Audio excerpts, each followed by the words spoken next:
So if I were to ask you right now, who invented the internet, what would you say? You'd probably picture some tech genius in a Silicon Valley garage, right? I mean, we hear these kinds of origin stories all the time. But here is the kind of crazy, absolutely fascinating truth. The internet doesn't actually have one inventor. There is no single name on some grand patent.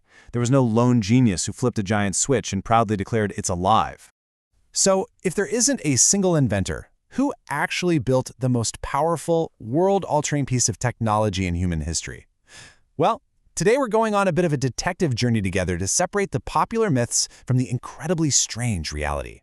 We're going to break this all down to figure out exactly how it was built and why a huge part of it was, literally, a complete accident. It's funny because our collective memory on this is just completely wrong. Most of us just naturally assume a massive tech company built it, or, maybe Bill Gates, or some lone garage genius similar to the whole founding myth of Apple. The reality? Absolutely none of that is true. It wasn't a company, it definitely wasn't Bill Gates, and it for sure wasn't a lone genius. To find the real starting point, we have to go way, way back to the beginning. Let's dive right into Section 1, the military's panic project.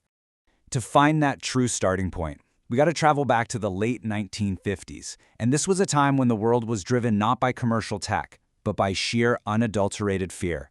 The Cold War is at its absolute peak. In 1957, the Soviet Union launches Sputnik, the very first satellite in space. Literally overnight, the US felt like it was drastically losing the technology race, and that sparked a full-blown state of panic.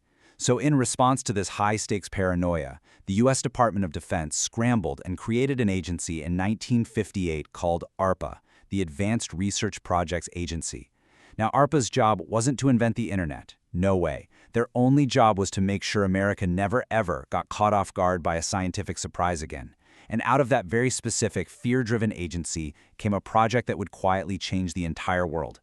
Which brings us to Section 2, the first message crashed.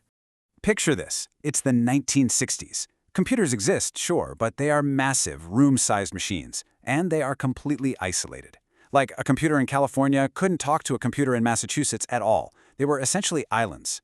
But a researcher working with ARPA named J.C.R. Licklider had this wild vision. He called it the Intergalactic Computer Network. Gotta love that name, right? He basically imagined a sci-fi future where computers everywhere could link up and share information instantly. So a team of engineers sets out to actually build it, leading us to October 29, 1969. This moment might just be the actual birthday of the internet. Researchers at UCLA attempted to send a single message to a computer at Stanford. It was supposed to be this massively groundbreaking moment. The word they carefully typed into the terminal was simply log in. So the researchers press the first key, L. It goes through. They press the second key, O. It goes through. And then the entire system just completely crashes. That is it. L-O crash. The internet's very first message was this dramatically anticlimactic failure. Not exactly the grand, sweeping origin story for the digital nervous system you're using to watch this explainer right now, is it? But this tiny, fragile network of just a handful of university computers was called ARPANET. It wasn't the full internet yet, but it was absolutely the seed. All right, let's move to Section 3, the Universal Translator. So, who actually built the backbone of this network? There is a lot of misdirection here. You've very likely heard the joke that Al Gore claimed he invented the internet. It's one of the most repeated memes online, usually just tossed around as a joke about politicians taking false credit.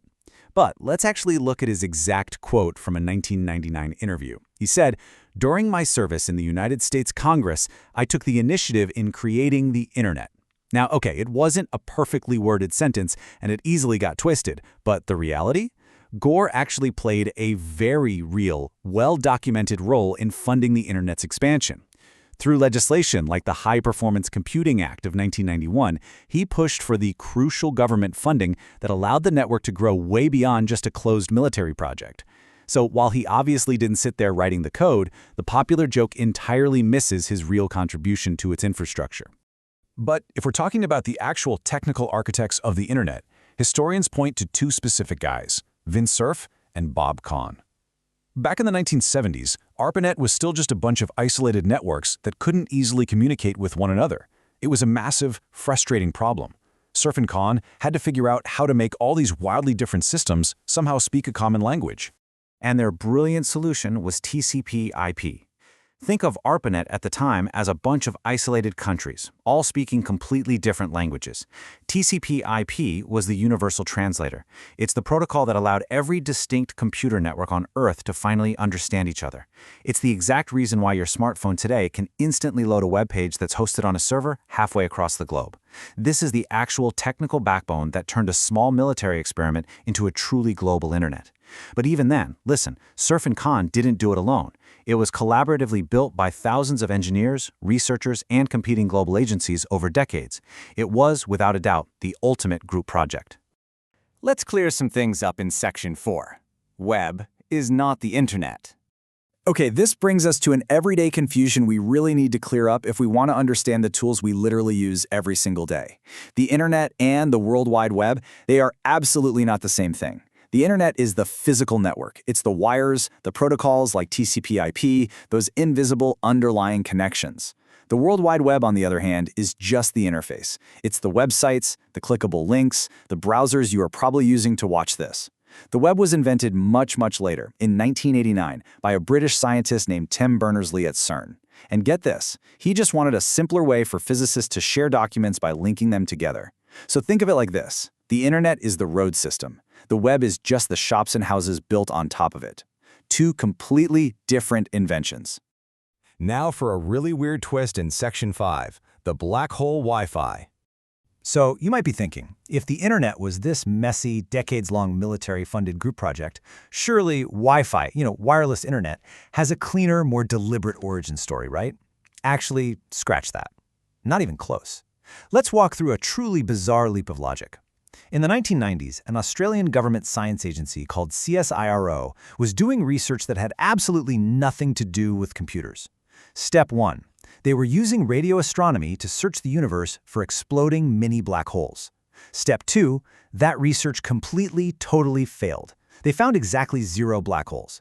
But then comes Step 3. The incredibly complex mathematics they developed just to clean up those faint radio signals from space, removing the echo and distortion, turned out to be the exact mathematical solution needed to send fast wireless data bouncing through a room full of walls and furniture. Let that sink in for a second. The core science of Wi-Fi came directly from failed astrophysics research. So CSIRO realized what they had on their hands, and they patented this technology in 1996. Now, for years, tech companies totally ignored the patent. But by the early 2000s, as laptops started popping up everywhere, companies desperately needed this exact tech. And frankly, a lot of them were already using it without paying a dime. This led to massive, sweeping patent lawsuits. CSIRO took on absolute giants like Dell, Microsoft, Intel, Netgear, and Buffalo Technology, and guess what? They won. They ended up collecting several $100 million in licensing revenue. An Australian science agency literally funded itself for years off an accidental failure in space that ended up taxing the biggest tech giants on Earth. Absolutely wild. Which naturally brings us to Section 6, who owns it all? We rely on these massive, interconnected technologies for banking, communication, healthcare, literally our daily lives. So who actually holds the keys? Well, here is the ultimate irony of our digital age. The internet, nobody owns it. There is no single company or government that can claim it. It runs entirely on open protocols that Vint Cerf, Bob Kahn, and thousands of others deliberately built to be free, shared, and open for everyone. But Wi-Fi? That was built on highly patented science, born entirely from a research failure, which generated immense corporate wealth and massive lawsuits. It's kind of crazy when you think about it. The military-funded project built on purpose is the one that belongs to everyone. The accidental science failure is the one locked down by patents. So, the next time someone tries to tell you a neat, simple story about a lone genius inventing the digital age, you now know the truth is way messier. It's full of Cold War panic, crashed 2-letter messages, and totally failed hunts for black holes. But that leaves us with a pretty massive unanswered question. If the internet started as this paranoid military defense network, what was the one single decision in the 1980s that kept it from staying a highly classified secret forever? Like, how did it actually get opened up to the public for free? Well, that one decision literally changed the trajectory of human history. And that is exactly what we're going to uncover in our next explainer. See you then.